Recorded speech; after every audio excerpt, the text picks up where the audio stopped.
বিসমিল্লাহির রহমানির রহিম। আসসালামু আলাইকুম। প্রিয় বাংলাদেশ, আজ কারামুক্ত। পুরো বাংলাদেশটাকেই বিগত 15 বছর ধরে বন্দি করে ফেলা হয়েছিল। আয়নাঘর মুক্ত আজ আমাদের প্রিয় বাংলাদেশ। বিরোধী মতের মানুষকে আয়নাঘরে আটকে রাখা হতো, আজ উন্মুক্ত হয়েছে গণতন্ত্রের দ্বার। আজ মুক্ত, স্বাধীন প্রিয় বাংলাদেশ। প্রিয় বাংলাদেশের সাহসী ছাত্র জনতাকে বিরচিত অভিনন্দন। প্রিয় দেশবাসী, আপনাদের ঐক্যবদ্ধ আন্দোলনে গণহত্যাকারী হাসিনা দেশ ছেড়ে পালিয়েছে। প্রমাণ হয়েছে আবারও মুক্তিযুদ্ধের বাংলাদেশ কখনো পরাজয় মানে না, মানতে পারে না এবং মানবে না। বাংলাদেশের পক্ষের শক্তি ঐক্যবদ্ধ থাকলে কোনো অপশক্তি বাংলাদেশকে দমিয়ে রাখতে পারবে না ইনশাল্লাহ। 1971 এর মুক্তিযুদ্ধ আর 2024-এর মুক্তিযুদ্ধ, উভয় মুক্তিযুদ্ধেই জনগণের বার্তা একটি। কি সেটি? সেই বার্তা হলো, শর্ত দিয়ে স্বাধীনতা হয় না। স্বাধীনতা প্রিয় জনগণ, স্বাধীনতা অর্জন কিংবা স্বাধীনতা রক্ষায় কোনো শর্ত মানে না, মানতে রাজি না। গণহত্যাকারী স্বৈরাচারী হাসিনা পালিয়ে যাবার পরে বাংলাদেশ থেকে, প্রিয় বাংলাদেশ থেকে আমি যত মানুষের সাথে কথা বলেছি, প্রতিটি মানুষ অনুভূতি প্রকাশের প্রথম উচ্চারণ ছিল, বাংলাদেশ স্বাধীন হয়েছে। স্বাধীন বাংলাদেশ থেকে বলছি। দেশ এবং জনগণকে স্বাধীন করতে গিয়ে চোখে মুখে বুকে গুলি আলিঙ্গন করা আবু সাইদ কিংবা মুগ্ধের মতন হাজারো ছাত্র ছাত্রী, তরুণ তরুণীকে প্রাণ বিসর্জন দিতে হয়েছে। আহত হয়েছেন অসংখ্য, অগণিত মানুষ। এর ভিতরে ছাত্র ছাত্রী রয়েছেন, এর ভিতরে রয়েছেন সাধারণ মানুষ, গৃহিণী, এর ভিতরে রয়েছেন রাজনৈতিক নেতা কর্মী বৃন্দ।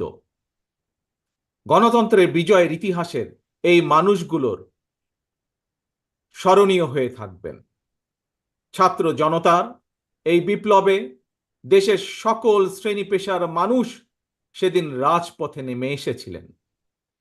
গণতন্ত্রের পক্ষের রাজনৈতিক দলের নেতাকর্মীদের পাশাপাশি একজন মা যেমন তার সন্তানকে কোলে নিয়ে সেদিন রাজপথে সামিল হয়েছিলেন, একইভাবে শিক্ষক, সাংবাদিক, বুদ্ধিজীবী, সাংস্কৃতিক কর্মী, শ্রমিক সহ সকল শ্রেণী পেশার মানুষ সেদিন রাজপথে নেমে এসেছিলেন। 52, 71 কিংবা 90-এর মতন দেশের ছাত্র সমাজ বিজয়ের নতুন আরেকটি অমর ইতিহাস রচনা করেছেন। ছাত্র জনতার ঐক্যবদ্ধ বিপ্লবের মধ্য দিয়ে 2024 সালের 5ই আগস্ট বাংলাদেশ দেখেছে আরেকটি বিজয়। আমি বিএনপি সহ গণতান্ত্রিক আমি প্রতিটি রাজনৈতিক দলের পক্ষ থেকে দলমত নির্বিশেষে অভিনন্দন জানাই বাংলাদেশের বীর জনতাকে। প্রিয় দেশবাসী, হাজারো শহীদের রক্তের বিনিময়ে অর্জিত স্বাধীনতার গৌরবকে কালেমুক্ত করার ষড়যন্ত্র এরই ভিতরে আবার শুরু হয়ে গিয়েছে। দেশকে গণতন্ত্রের উত্তরণের চলমান প্রক্রিয়াকে বাধাগ্রস্ত করতে সারা দেশে অস্থিতিশীল পরিবেশ সৃষ্টির ষড়যন্ত্র স্পষ্ট হয়ে উঠছে। প্রশাসনের প্রতি আহ্বান, শক্ত হাতে আইন শৃঙ্খলা নিয়ন্ত্রণ করুন, প্রতিটি মানুষের নিরাপত্তা নিশ্চিত করুন। ধর্ম, বর্ণ পরিচয়ের কারণে কেউ যেন নিরাপত্তাহীনতায় না থাকে, সবার আগে সেটি নিশ্চিত করতে হবে। দেশের বর্তমান পরিস্থিতিতে বিএনপি সহ বাংলাদেশের গণতন্ত্রের পক্ষের দলগুলোর দৃষ্টি আকর্ষণ করে বলতে চাই, ষড়যন্ত্রকারীদের এই নৈরাজ্যের কাছে আমরা হার মানতে পারি না।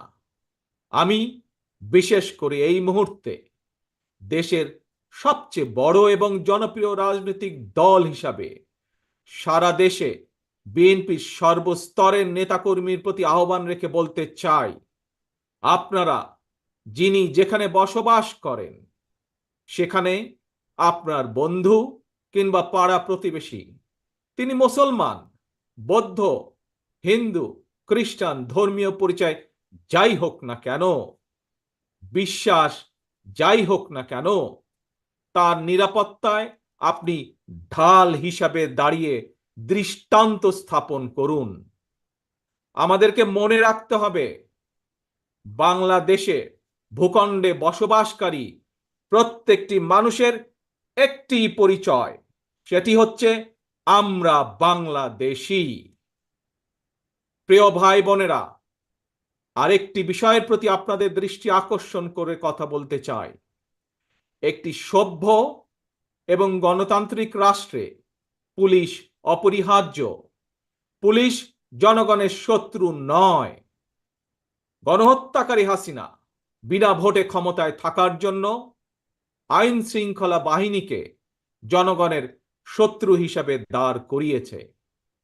তবে আমি বিশ্বাস করি, বিএনপি বিশ্বাস করে, বাংলাদেশের গণতান্ত্রিক রাজনৈতিক দলগুলো প্রত্যেকে বিশ্বাস করে, পুলিশের ভেতরে একটি চক্র ছাড়া অধিকাংশ পুলিশ কর্মকর্তা এবং সদস্য চাকরিবিধি মেনেই, দেশের আইন কানুন মেনেই দায়িত্ব পালনের চেষ্টা করছেন।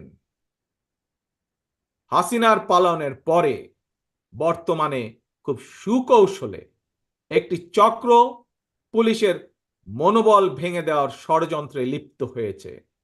পুলিশকে অকার্যকর করে দেওয়া গেলে দেশকে অস্থিতিশীল করা সহজ।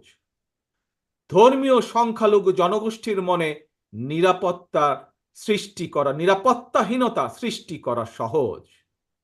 অস্থিতিশীলকারীদের আমি হুঁশিয়ার করে দিয়ে বলতে চাই, পুলিশ কিংবা ধর্মীয় সংখ্যালঘু জনগোষ্ঠী আজ থেকে, এই মুহূর্ত থেকে হামলা কিংবা নৈরাজ্য বন্ধ করুন। এমনকি কেউ বিএনপির নাম ব্যবহার করে কোনো অপকর্ম করতে চাইলে তাকে ধরে আইনে হাতে তুলে দিন।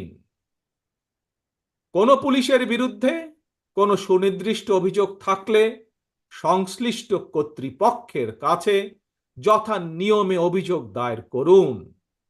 দেশবাসীর প্রতি আমার বিনীত আহ্বান, কেউ দয়া করে নিজের হাতে আইন তুলে নেবেন না। প্রতিহিংসা, প্রতিশোধে লিপ্ত হবেন না দয়া করে। বিচারের ভার নিজ হাতে দয়া করে তুলে নেবেন না। কেবল দৃষ্টান্ত অনুসরণ নয়, নিজেই দায়িত্বশীলতা এবং মানবাধিকার দৃষ্টান্ত স্থাপন করুন। প্রিয় ভাই বোনেরা, অতীত সমালোচনা কিংবা নৈরাজ্যের বদলে নৈরাজ্য কোনো সমাধান হতে পারে না, বরং বিশ্বের সঙ্গে তাল মিলিয়ে আমাদেরকে এগিয়ে যেতে হবে। শাসন প্রশাসনকে সময়োপযোগী করে গড়ে তোলা এখন সবচাইতে গুরুত্বপূর্ণ সময়ের দাবি। জ্ঞানভিত্তিক রাষ্ট্র সমাজ নির্মাণের লক্ষ্যে নিয়োগ কিংবা প্রমোশনে মেধার সর্বোচ্চ অগ্রাধিকার থাকতে হবে। দেশকে আমদানি নির্ভর কিংবা বৈদেশিক নির্ভরতা থেকে বের করে আনতে হবে আমাদেরকে। দেশীয় উৎপাদন এবং উৎপাদনের প্রযুক্তিত নির্ভরতা বাড়াতে হবে। দেশে কর্মসংস্থান তৈরি করে বেকার সমস্যার সমাধান দ্রুতই চেষ্টা করতে হবে সমাধান করার জন্য। গার্মেন্টস, শ্রম, ঔষধ, আউটসোর্সিং সহ সম্ভাবনায় খাতগুলোকে নিয়ে রফতানির বাজারের আওতা আমাদেরকে যে কোনো মূল্যে বাড়াতে হবে। প্রযুক্তি নির্ভর এবং কর্মমুখী শিক্ষা ব্যবস্থা চালু করে দেশে বিদেশে শ্রমবাজারের প্রতিযোগিতায় টিকে থাকার মতো দক্ষ এবং মেধাবী প্রজন্ম গড়ে তুলতে হবে। স্বাস্থ্য চিকিৎসা ব্যবস্থাকে আধুনিক এবং বাস্তবসম্মত করার লক্ষ্যে প্রাথমিক স্বাস্থ্য সুরক্ষা নীতির উপরে অবশ্যই গুরুত্ব দিতে হবে। সবার জন্য সুবিচার নিশ্চিত করতে আইনের শাসন নিশ্চিত করা অবশ্যই প্রয়োজন এবং নিশ্চিত করা হবে। প্রিয় ভাই বোনেরা, দেশে কিংবা প্রবাসে এমন অনেক বাংলাদেশি রয়েছেন যারা জ্ঞানে বিজ্ঞানে অভিজ্ঞতায় সমৃদ্ধ। প্রচলিত রাজনৈতিক ব্যবস্থায় বিজ্ঞদের এরকম অনেকেই সংশ্লিষ্ট হতে চান না। সুতরাং এইসব গুণী মানুষদেরকে রাষ্ট্র পরিচালনায় ও নীতি প্রণয়নে অন্তর্ভুক্ত করতে জাতীয় সংসদে উচ্চ কক্ষ চালু করার প্রস্তাব বাংলাদেশ জাতীয়তাবাদী দল রেখেছে এরই ভিতরে।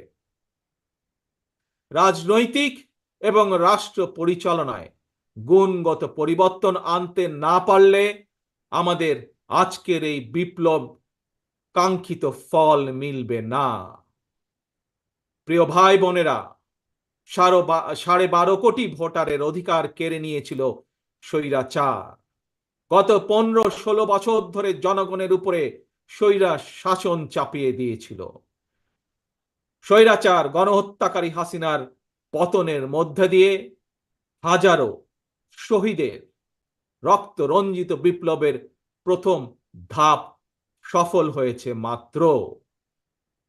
ছাত্র জনতার এই রক্ত ঝরা বিপ্লবের চূড়ান্ত লক্ষ্য একটি বৈষম্যহীন গণতান্ত্রিক বাংলাদেশ। তাই বিপ্লবের লক্ষ্য বাস্তবায়নে দ্রুততম সময়ের মধ্যে জাতীয় নির্বাচন অনুষ্ঠান করতে হবে।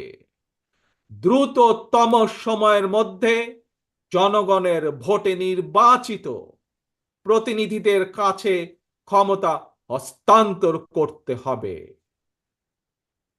স্বৈরাচার হাসিনা পতনের রক্ত রঞ্জিত বিপ্লবকে সার্থক এবং সফল করে আসুন নাগরিক হিসাবে আমরা আরো দায়িত্বশীল আচরণ করি। বিভেদ, বিরোধ, হিংসা, প্রতিহিংসা নয়। আসুন সবাই মিলে রাষ্ট্র এবং সমাজে মুক্তিযুদ্ধের মূল মন্ত্র সাম্য, মানবিক মর্যাদা, সামাজিক সুবিচার প্রতিষ্ঠা করার শপথ গ্রহণ করি। নতুন প্রজন্মের জন্য একটি দুর্নীতিমুক্ত এবং জবাবদিহিমূলক একটি নিরাপদ গণতান্ত্রিক বাংলাদেশ আমরা গড়ে তোলার সর্বোচ্চ চেষ্টা করি।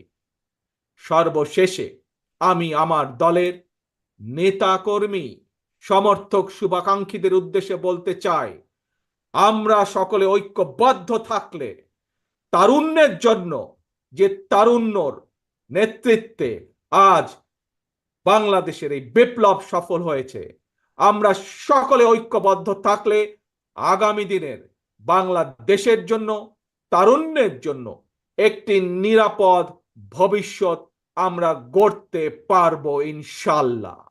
সবাই যার যার এলাকায় জনগণের সঙ্গে থাকবেন, জনগণকে সঙ্গে রাখবেন, কারণ জনগণই বিএনপির সকল ক্ষমতার উৎস।